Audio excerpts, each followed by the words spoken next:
Masaganang araw po mga kapanalig ko kay Kristo.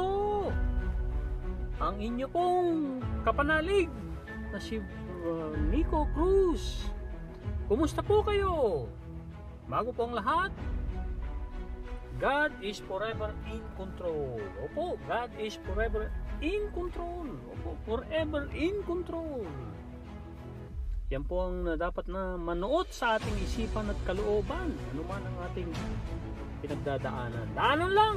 Sabi nga ni Ian Dyson. Tayo po ay manalangin mga kapanalig. Sabayan niyo po ako. Lord Jesus, I love you so much. Teach me to love you more. Holy Spirit, I accept your invitation to love your words, to embrace your words, and to walk in total obedience to your words. In Jesus' name. Amen. Sabi sa John C. Maxwell Leadership Bible, tinalakay ni John C. Maxwell ang Psalms 37 verse 3 to 9. Ang kanyang lesson ay ito po, na napakagandang pagnilay-nilayan po natin. 8 mga elements ang aking babasahin at para pagkuhanan natin ng lakas at ng inspirasyon mga kapanalig. At matuto tayo sa ibinahagi sinulat ni John C. Maxwell sa The Law of Intuition. David makes decisions wisely. Siyempre sa Psalms 37 po ito, si King David po ang sumulat niyan. Si King David ang tinutukoy po dito, na anak ni Jesse, na tatay ni King Solomon, na pumalit kay King David. Tanong, do you ever feel as though you need a therapist? Napakagandang tanong, ano po? If so, then Psalms 37 is for you, sabi ni John C. Maxwell. David writes as a counselor, providing wise steps to take as you face crisis and decisions. Whenever you feel the pleasure of competition in the market, the compulsion to perform or to ikumpara your lot with other leaders, pause, magnilay-nilay, and remember these words. David brings eternal perspective and long-term vision. It prevents mistake in a short-term decision. 8 po ito. Number 1, trust in the Lord and do good. Do what is right despite what others do. Yan po ang number 1.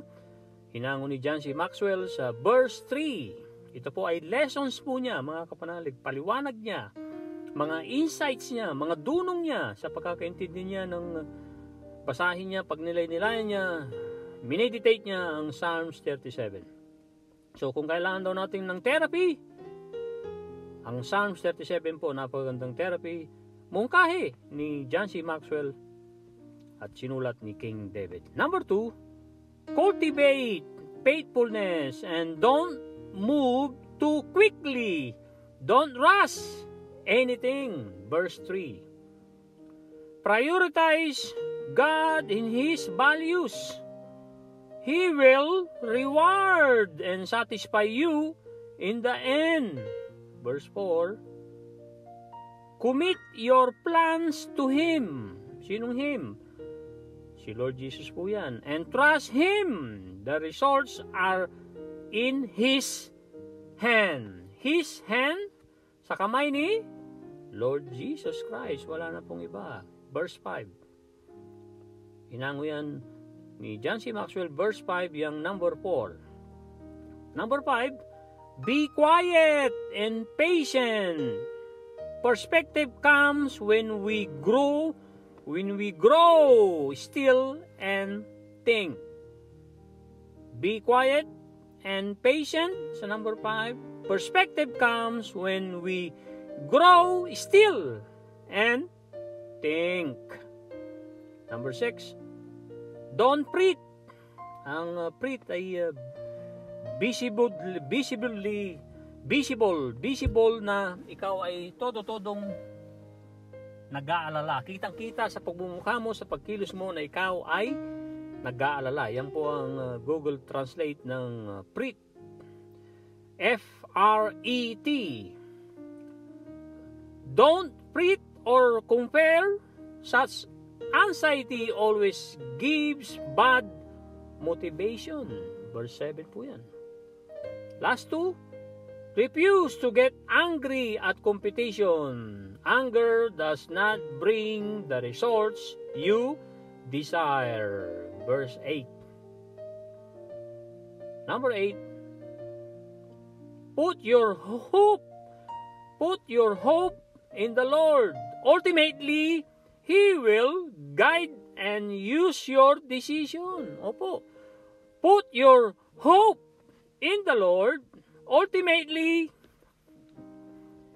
He will guide and use your decision.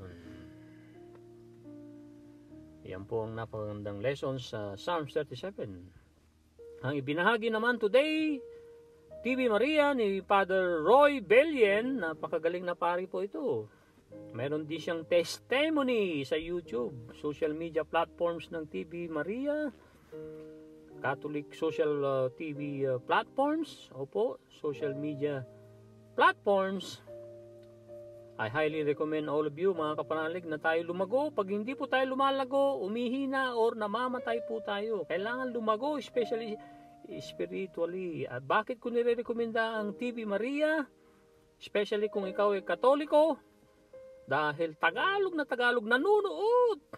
Sa aking palagay, hindi po sapat ang makinig sa sermon kada linggo lamang or nagsisimba ka araw-araw, hindi po sapat. If we aren't growing, we are dying. Ito po ang sabi ni Father Roy Belien sa TV Maria Gospel today, October 14. Ang taong pinagpala ay hindi sa kung anong meron siya, kung hindi sa kung anong handa mong gawin at handang pagsunod sa Panginoon. Siyempre, ang tinutukoy ng Panginoon dito, si Lord Jesus Christ. Ulitin ko po, ang taong pinagpala ay hindi sa kung anong meron siya, kung hindi sa kung anong handa mong gawin, opo, handa mong gawin, kapanalig, at handang pagsunod sa Panginoong Jesus. Yan po ang napakagandang quote ni Father Roy Belien. Ano po ang uwi ninyo sa napakagandang episode 64? Magdahan-dahan sa pakikipagniig sa aking presensya. Be still, ang ibig sabihin po niyang magdahan-dahan or manatili kasama ang Panginoong Hesus. Manatiling mapayapa ang iyong isipan, manatiling mapayapa ang iyong kalooban, manatiling you manage your mind is how you arrange your mind. Yang takot mo, ikaw rin ang naglagay niyan, kapanalig. Takot mong magganito, magganon. Takot mong sumakay sa aeroplano. At iba pang mga takot na yan, ay ikaw gumawa niyan. Is how we arrange our mind. Sabi ng 92 years old na lola na bulag. Opo, bulag pong lola ito, sabi niya, it's how we arrange our mind. Kasi pag hindi mo pinatakbo ang sarili mong isip, kapanalig, patatakbuhin ka ng isip mo. Para kang, pag ang isip mo ipinayagan mo siya magpatakbo sa buhay mo, anumang aspeto ng buhay mo ay parang bagay na umaanod-anod, lumulutang-lutang sa tubig, sa ilog or sa dagat or sa lake. Kailangan non-drifter po tayo. Ang non-drifter ay mayroong sariling disiplina sa pag-iisip. Alam niya ang kanyang definiteness of purpose. At ang definiteness of purpose dapat natin ay maging masunurin sa Diyos, manatili sa Diyos, tumanggap ng mga biyaya sa Diyos, na ibig sabihin ng tumanggap ng biyaya ng Diyos ay i-receive wholeheartedly. Tanggapin ng taus-puso, pati ang napakagandang ano man ang ating sinusuong na problema, ay yan ay may katumbas yan ng pag-asa. In every adversity, mayroong katumbas na buto ng pag-asa or mas higit pa.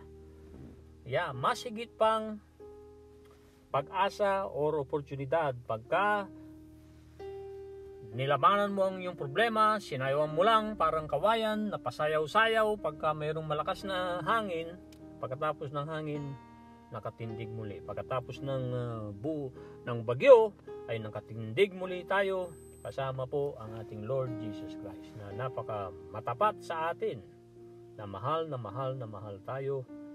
At bago pa nga siya mamatay sa krus, Ama, sabi niya, patawarin mo sila, hindi nila alam ang kanilang ginagawa. So ano pa ang notes ninyo sa episode 64, October 13? Kapag tayo nakikipag-hustle,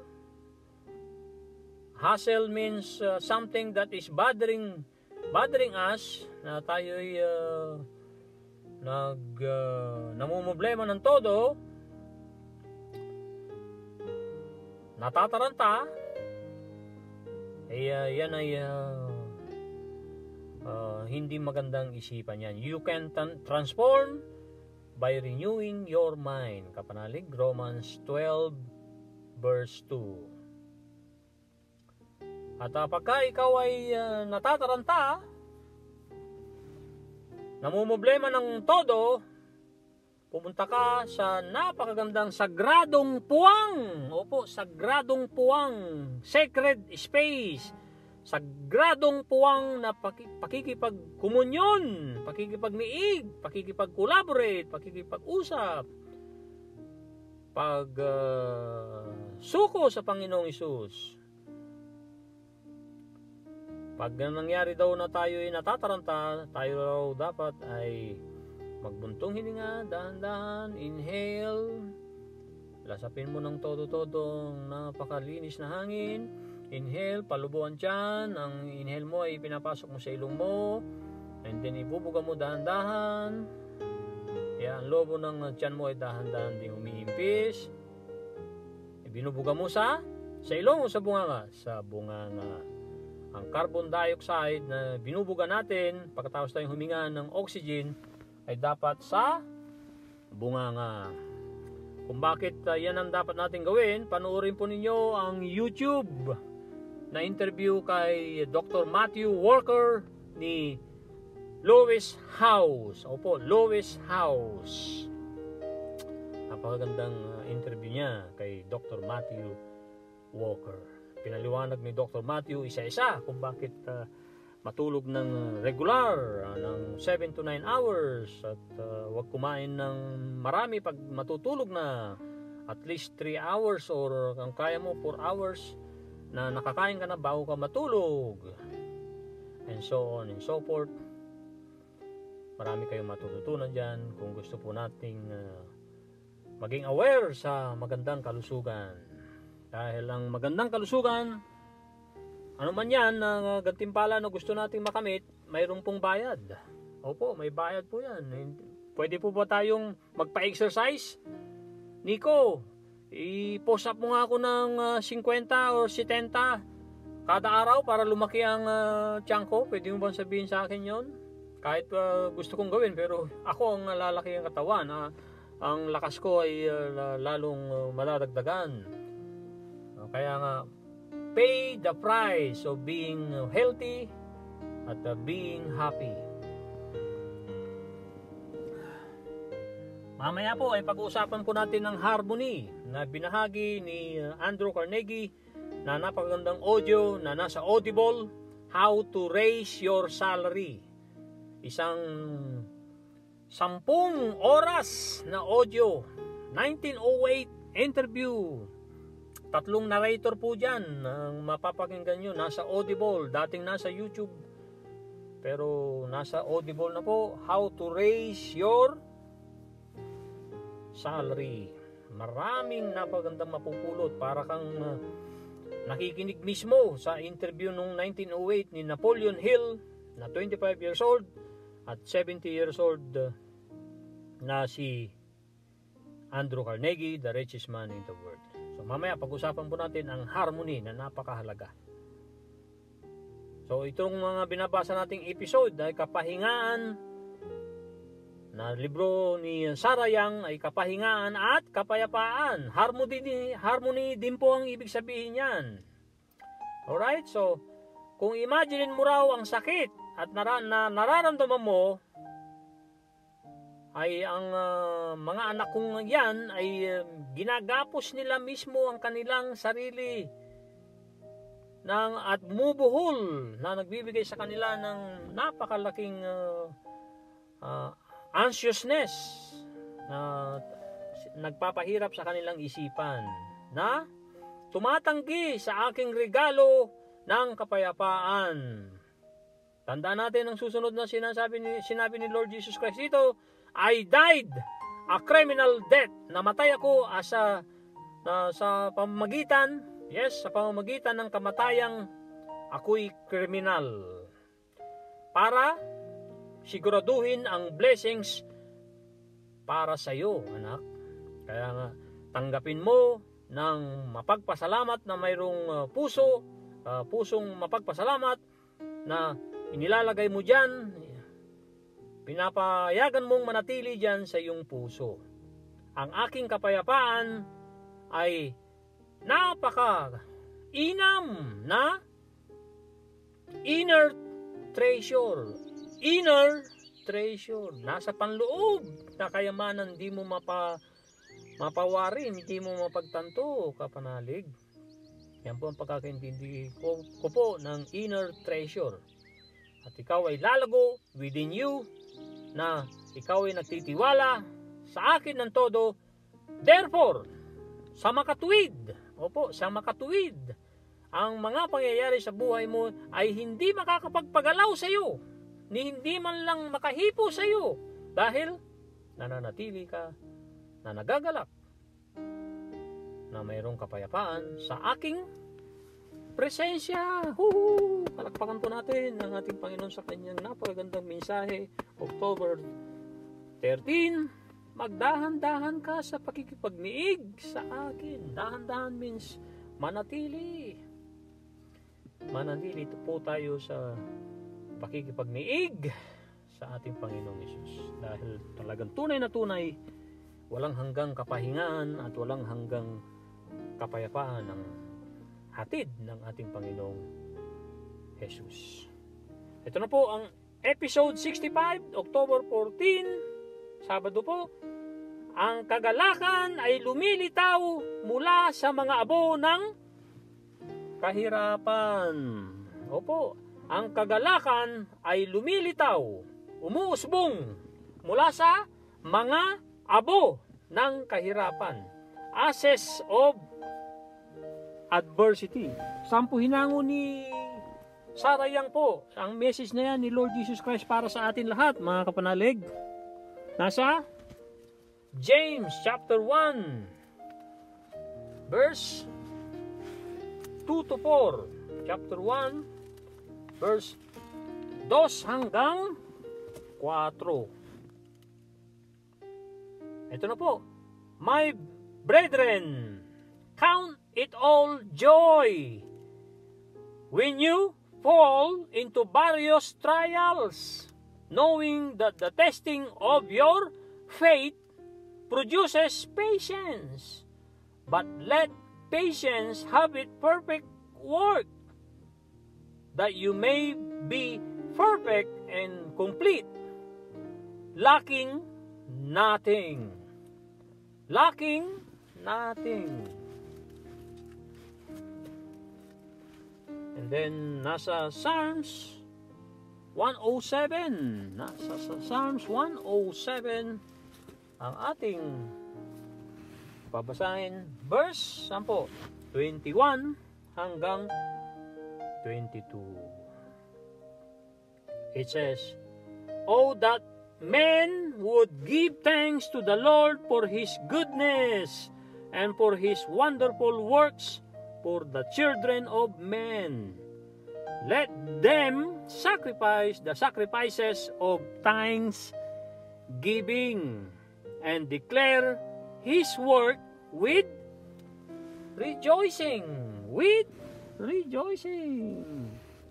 Kaya nga sabi ng Desiderata, salin ni Benilda S. Santos, ni Max Ehrman Desiderata, meaning Desire of Things, poem, nung 1927, 97 years old poem, isinalin sa lahat halos ng lingwahe. Mayroon na sa YouTube pong Tagalog kung gusto nyong manood ng todo-todo sa ating isipan at kalooban. Ito po ang talatang, "Masiyahan sa iyong tagumpay, maging gaano man kahamak, iyay maaasahan pag-aari sa pabago-bagong kapalarang dala ng panahon."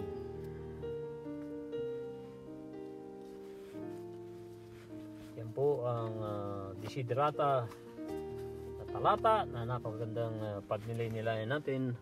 Binahagi ko na po yan sa episode 64. Ay napakagandang ulitin dahil napakagandang mensahe. Repetition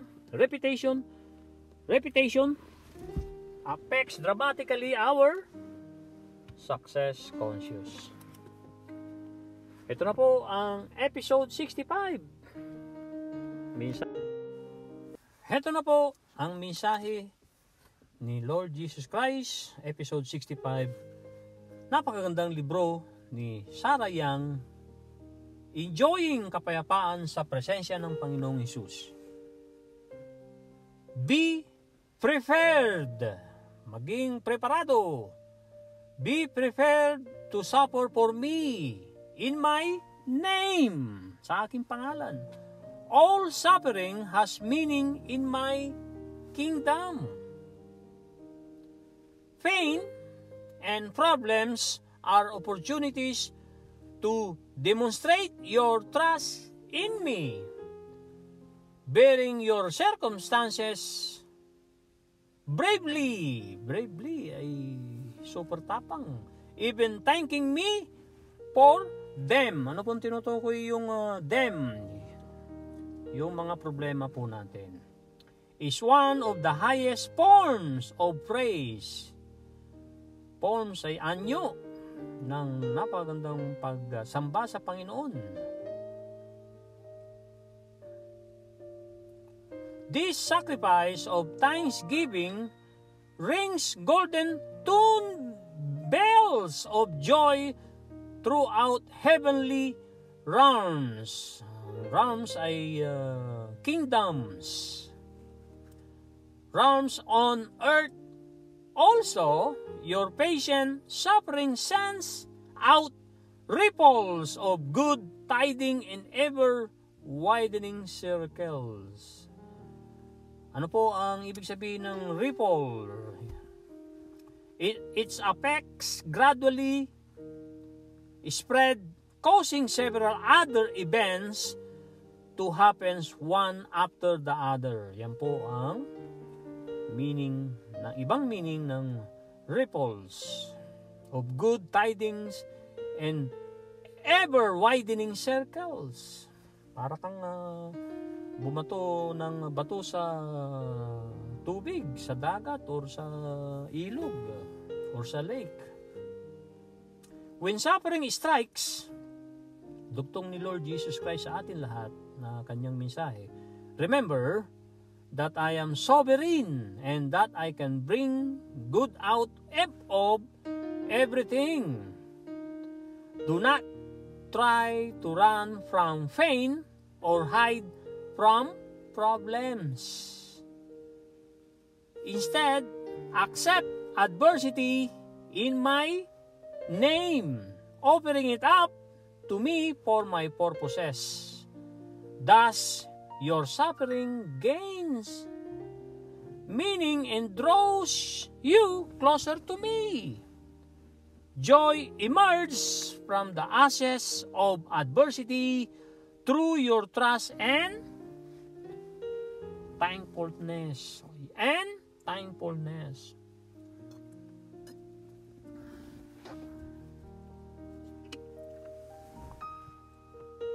Ito na po ang ating pagninilay-nilay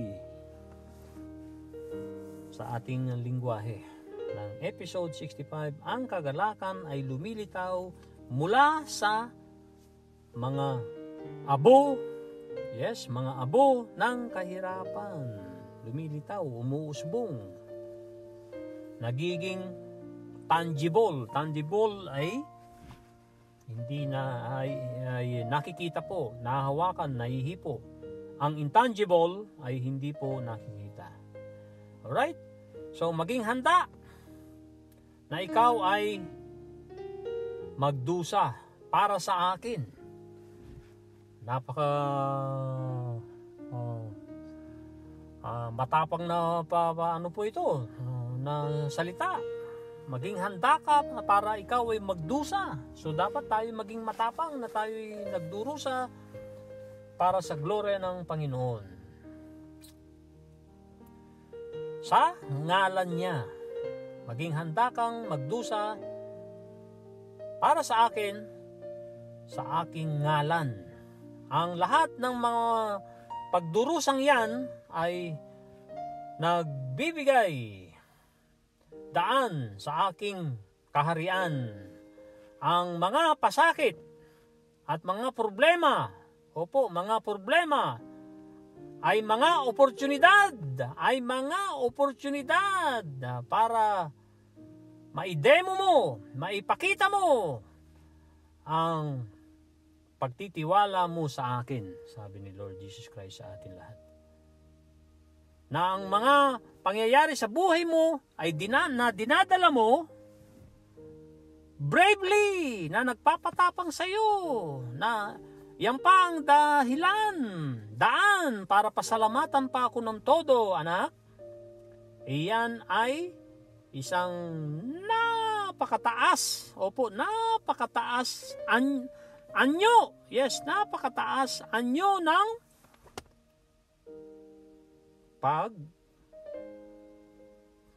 pag-pray sa akin, pagsamba sa akin, paghanga sa akin. Itong sakripisyo na ito ng pasasalamat rings. Parang umiikot dahil ang rings ay pabilog ng golden tone bells of kagalakan throughout heavenly realms. Ang heavenly realms sa Tagalog ay mga kaharian, mga sa ating kalangitang kaharian. Dahil ang realms ay kaharian, kingdoms. Dito sa lupa at ang iyong pagpapasensya, ang mga bagay na nagpapasakit sa iyo ay nagbibigay ng isang napakagandang effects, gradually spread, causing several other events to happen one after the other. Ripples. When suffering strikes, pag ang mga pasakit sa buhay mo ay umaatake sa iyo, tandaan mo lamang na ako ang kataas-taasan. Yes, tandaan mo lamang, anak, na ako ay kataas-taasan, na kaya kong gawin ang at ibigay sa iyo ang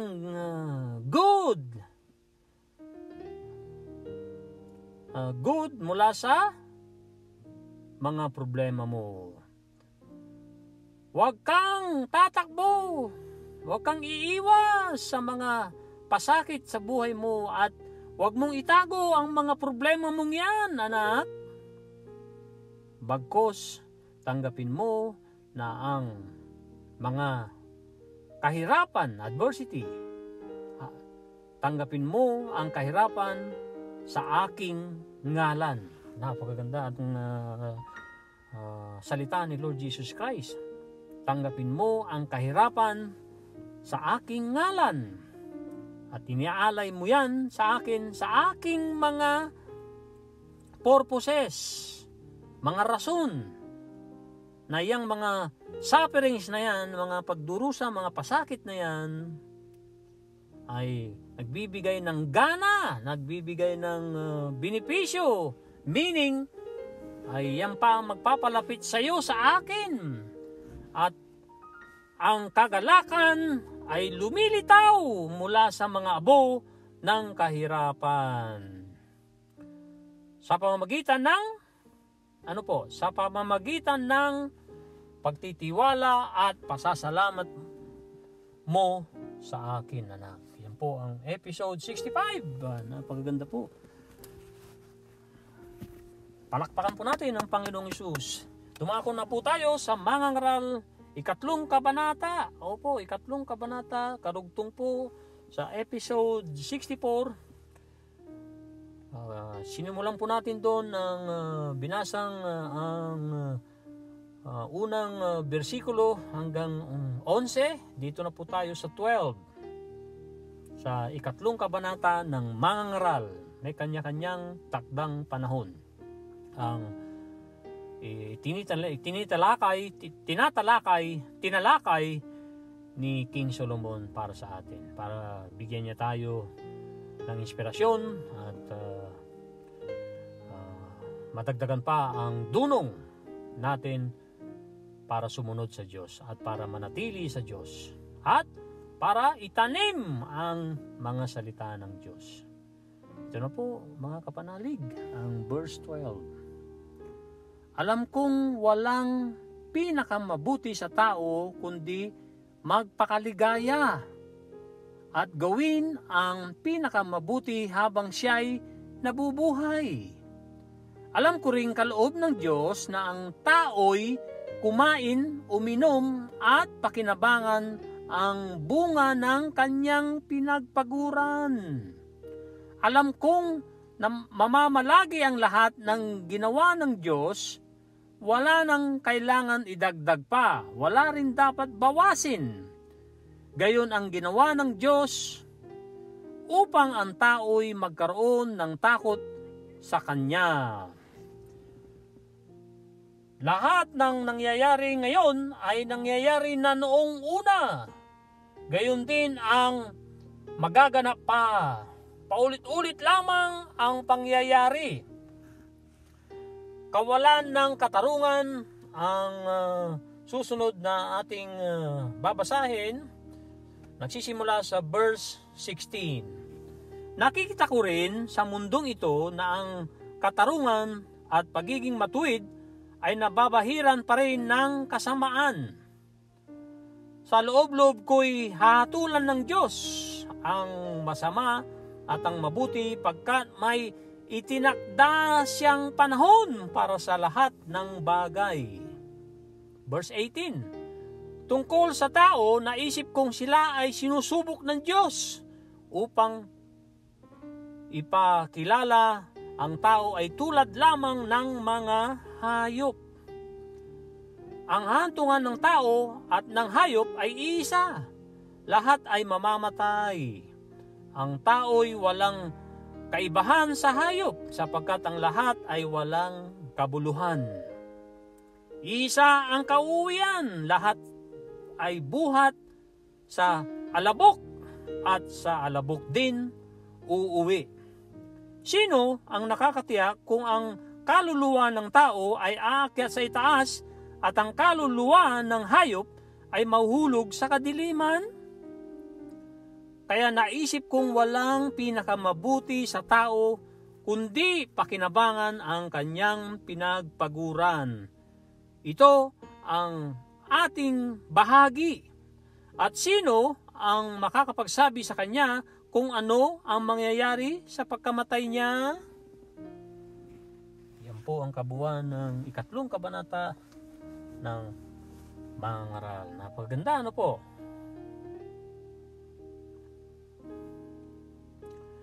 At dumako po tayo sa ibang mga inspiration quote. Shortly po rito.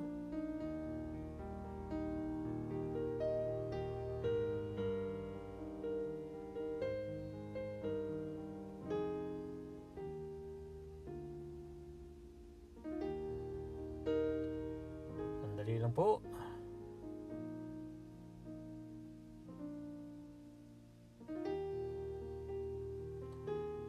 Ito na po.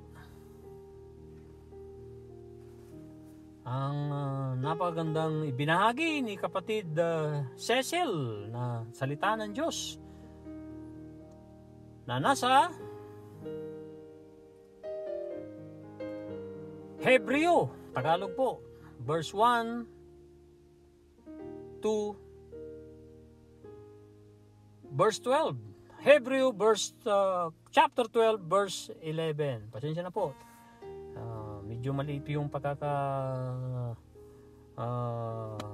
send, so hindi ko kaagad nabasa. Hebreo chapter 12 verse 11. Habang tayo'y itinuwid, hindi tayo natutuwa, kundi naghihinagpis. Ngunit pagkatapos niyon, mararanasan natin ang kapayapaang bunga ng matuwid na pamumuhay. At nasa James, Santiago po, verse 1 to hanggang 5, binasa natin kanina sa New King James Version. Ito po ay Tagalog natin. Napakaganda po kasing pagnilay-nilayan na manuot sa ating isipan ng itong Santiago, unang kabanata, versikulo 2 hanggang 5. Mga kapatid, magalak kayo kapag kayo'y dumaranas ng iba't ibang uri ng pagsubok. Dapat ninyong malaman na nagiging matatag ang inyong pananampalataya sa pamamagitan ng mga pagsubok. Dapat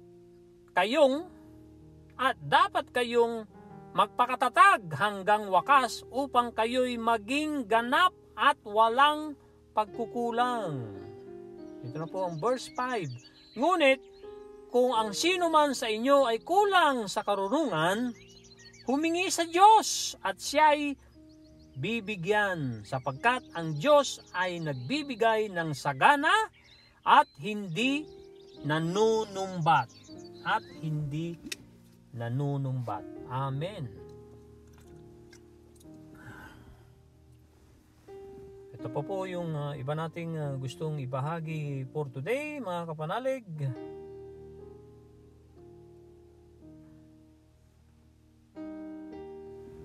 Ito po ang the law of harmonious attraction. Ito po yung tinalakay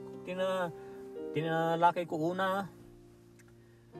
The law of harmonious attraction, like attracts like.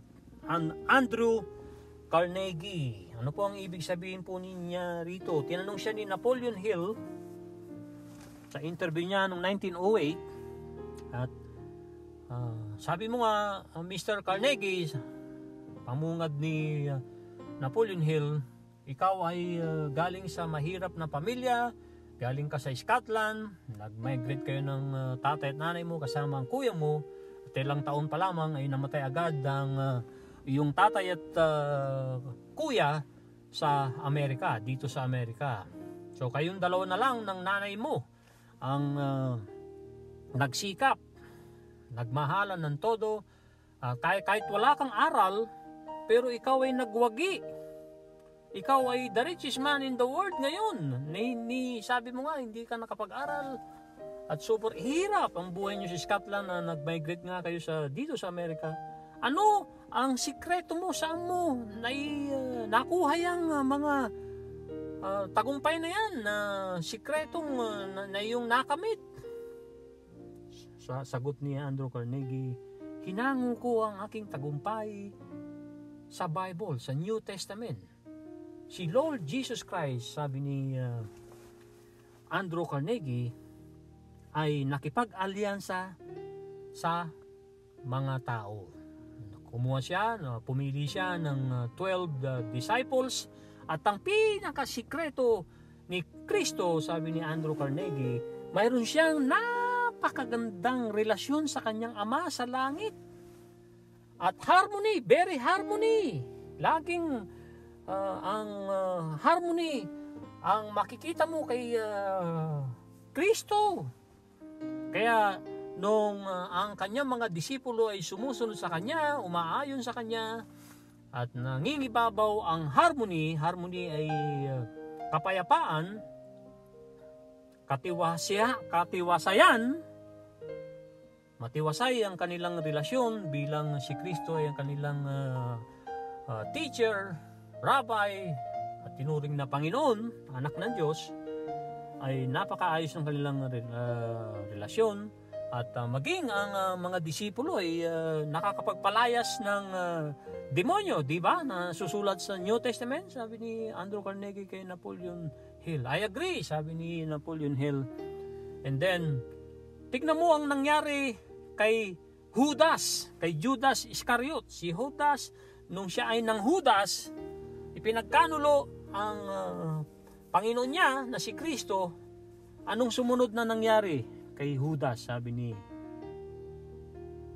Andrew Carnegie, tanong kay Napoleon Hill? Ruination.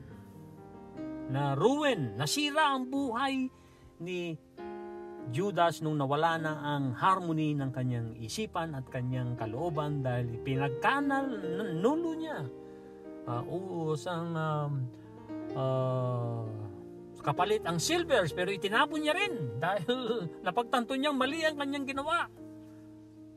Yung nga lang, dahil nangibabaw ang disharmony, ang kaguluhan ng kanyang isipan at ang kanyang kalooban, anong ginawa ni Judas sa kanyang sarili? Sabi ni Andrew Carnegie, sinira niya ang sarili niya. So tinutukoy doon, nagbigti si Judas. So napakagandang ating pagnilay-nilayan yan na harmony. We should seek harmony, kapayapaan ng isipan at kalooban, dahil pagka ang harmony ay nawawala, nababawasan sa ating buhay or nawala na mismo sa lahat ng aspeto ng ating buhay. Ang isa pang inalimbawa ni Andrew Carnegie, tignan mo ang pamilyang nagkakaisa. Matiwasay ang kanilang pagsasama. Mayroon silang mga anak, ang mga anak sumusunod sa magulang, nirerespeto nila ang bawat isa, ang mag-asawa, babae, lalaki ay nagmamahalan, nagre-respetuhan, at mutual understanding. Tignan mo pagka yung isa doon ay nagloko, yung isa doon ay nawala na o hindi na pinili ang katiwasayang kalooban at isipan. Ano nangyayari sa pamilya pag hindi na matiwasay? Pag wala ng harmony, sabi ni Andrew Carnegie, sila ay naghihiwalay. Ganon din sa organisasyon, sabi ni Andrew Carnegie, patuloy niya na ipinapaliwanag niya kay Napoleon Hill. Sa organisasyon, sa mga kumpanya, pag maayos na maayos ang harmony, matiwasay ang kanilang pagsasama, nirerespeto ang boss, yung boss naman nirerespeto niya ang kanyang mga subordinates, nananaig ang harmony, nagtatagumpay ang kumpanya, organisasyon, dahil sa definiteness of purpose. At ang number one definite purpose nating mga tao, sabi ni Andrew Carnegie, dapat ay tayo ay nakikiayon ng harmony sa universe. Dahil ang universe, ang sansinukob, sabi ni Andrew Carnegie, ay very harmony. So, ruination, pagkasira, ruin, nasisira po ang ating isipan, ang ating kalooban pagka pinili nating gumulo ang ating isipan. Kaya nga, kailangan natin laging iisipin yung sinabi ng 92 years old na bulag na lola, it's how we arrange our mind.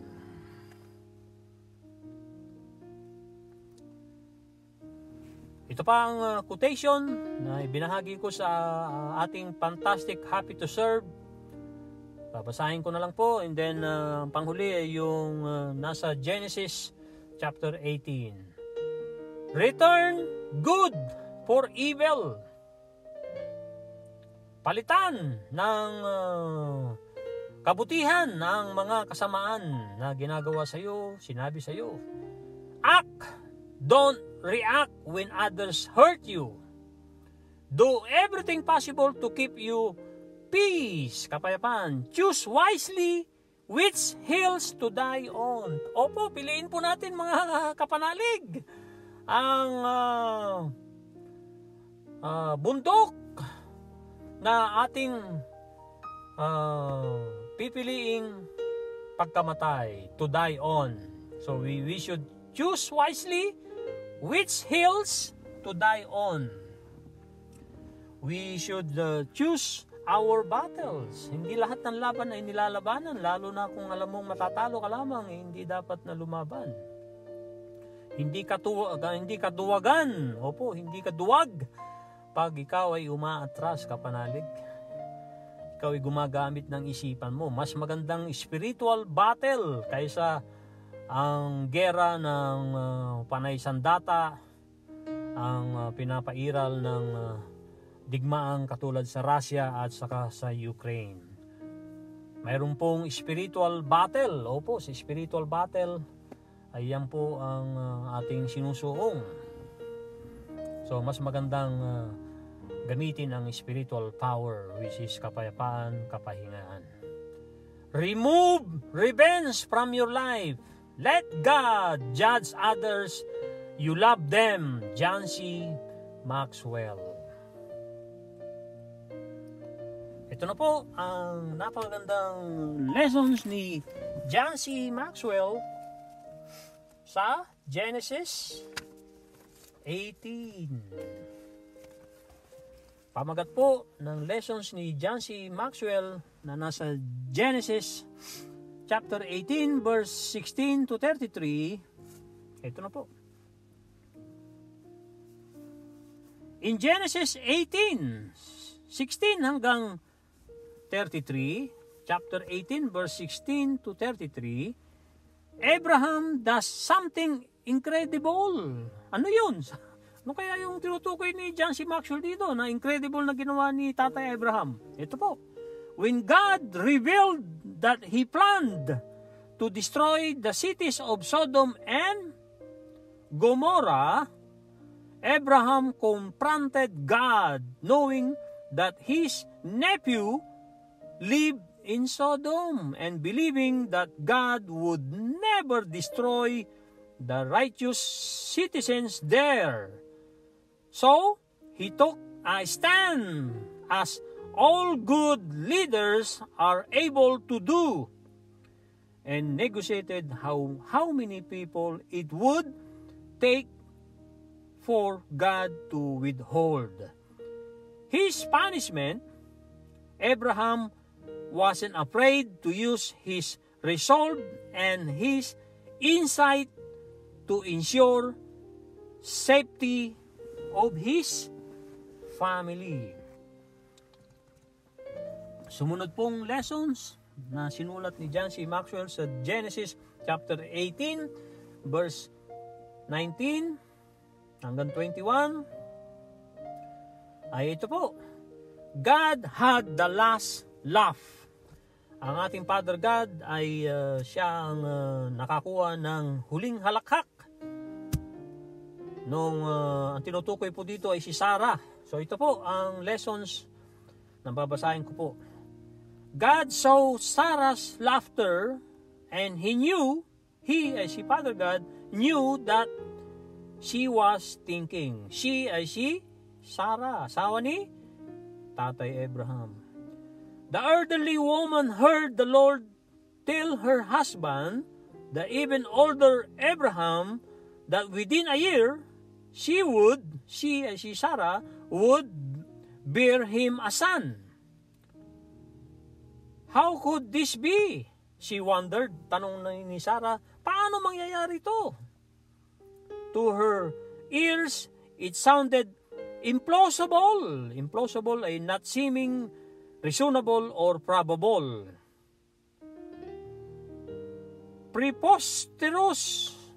Implausible and preposterous. Ano po ang preposterous? Contrary to reason or common sense. How could an 89 years old woman and a 99-year-old man have a child? Yun ang tanong ni Sarah. Wishing a thing does not make it so, she may have thought. And Sarah doubted because she looked at her circumstances and not at the God who keeps his promises. The revelation just seemed too good to be true. So she laughed, not out loud and not enough so that anyone but God would notice. Genesis chapter 18 verse 12. She laughed quietly in unbelief and impatience, not uproariously in faith and celebration. Yet God noticed, napuna ng Panginoon dahil lahat naman alam ng Panginoon ang nasa ating isip at ano ang nasa ating puso. And God would have the last laugh. He challenged Sarah unbelief with a sharp, "Is anything too hard for the Lord?" Sabi ni Father God kay Sarah. Genesis chapter 18 verse 14. Ano yung tanong ni Father God kay Sarah? Is anything too hard for the Lord? Mayroon bang mahirap, super hirap sa akin na Panginoon? Sabi ni Father God kay Sarah. Tanong. The Bible tells us that a year after Sarah's moment of unbelief and impatience, God brought her another kind of laughter, the kind that accompanies the joy of a promise kept, the only kind of promise God makes. Impatient leaders need to learn what Sarah discovered that day. Ano po yun? God always keep His promises, but in His timing and in His way. Ulitin ko po. Impatient leaders need to learn what Sarah discovered that day. Ano po yun? God always keeps His promises, but in His timing and in His way. Ang Panginoon ay talagang totoong-totoo sa mga pangako. At ang mga pangakong yan ay naayon sa kanyang timing, at timing means panahon, at sa kanyang daan, sa kanyang paraan. Yan po ang kabuuan ng episode 65. Maraming salamat sa inyong lahat. Shoutout sa inyong lahat. Sa aking brother Alan. At God is forever in control. Sa iyo rin, Kuya Romy, anak ko Patrick, at si Angelica, na magiging tutuwang sa akin para mag-editing at mag-uploading ng mga susunod na mga podcast natin kung pahihintulutan tayo ng Panginoon mula sa Lunes. Maraming salamat sa inyo lahat. God is forever in control. Bye-bye now.